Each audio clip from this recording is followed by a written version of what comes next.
Nilinis ko na rin po ang ating hipon. Malalaki itong nabili ko eh.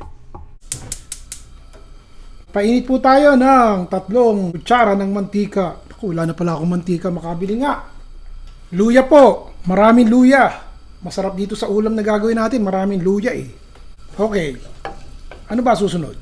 Bawang ulit. Naku, daming bawang. At saka tayo maglagay ng sibuyas. Pulang sibuyas na ang ginagamit ko para magandang tingnan sa camera. Pag puti po kasi hindi na babanaag eh. Ayan, luto na po yung ating bawang, sibuyas at luya.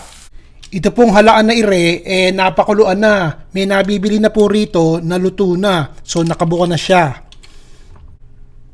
Ilalagay ko na rin po ire. Di ba sabi ko, luto na po ang ating tulya o halaan.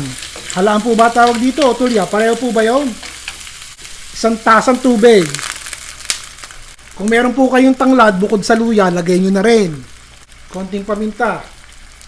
Papatisan ko na po, mga 2 kutsarang patis. Pipigaan ko po ng konting lemon o kalamansi para mabango at may asim-asim ng konti. Masarap yan. O tignan nyo, malalaki po itong ating hipon. Magandang kombinasyon yung ating halaan at saka hipon. Dadagdagan ko pa nga ng sabaw, so 2 tasang tubig na po yung inilagay ko. Baka mawala ng lasa, lalagyan ko pa ulit ng patis. Teka muna, isang halo muna at hayaan natin kumulo. Yung apoy po dapat malakas, takpan po natin at hayaan natin maluto yung hipon. O siya, hilaw-hilaw pa ng konti yung hipon eh. Haluin pa natin ha, tikman nyo na. Sandali po, tignan nyo to ha, katitik na asukal, talagang parang ginanon lang. Para may konting contrast po yung ating alat at tamis na may konting asim galing dun sa lemon juice. Dahon ng pechay, hindi ko na po isinama yung pugpungan, yung tangkay at matigas eh.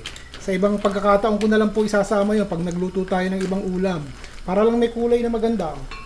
Ilalagay ko na po iring ating kinchay o kung cilantro, kung kayo man ay walang kinchay, cilantro. Dito po kasi sa Amerika, mas madalas makakita ng cilantro kaysa sa kinchay.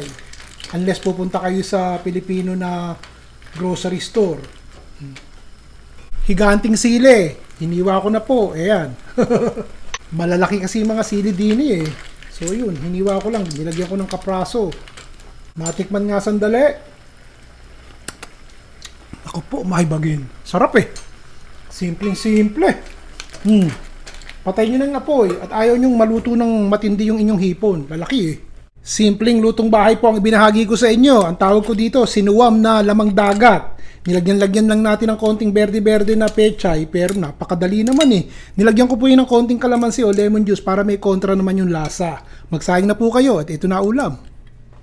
Ano po masasabi nyo? Sana'y nagustuhan nyo. Simple at kukunti lang ang rekado nitong ulam na ibinahagi ko sa inyo. Di po ba? O basta maglalagay po kayo ng comment kung ano masasabi nyo. Kadalasan, binabasa ko po yan at kumukuha rin ako ng idea sa inyo. Minsan po kasi hindi rin ako nakakaisip kung ano susunod kong lulutuin eh. Salamat po dun sa nagbibigay ng idea. Hanggang sa susunod. Si Ron Bilaro po.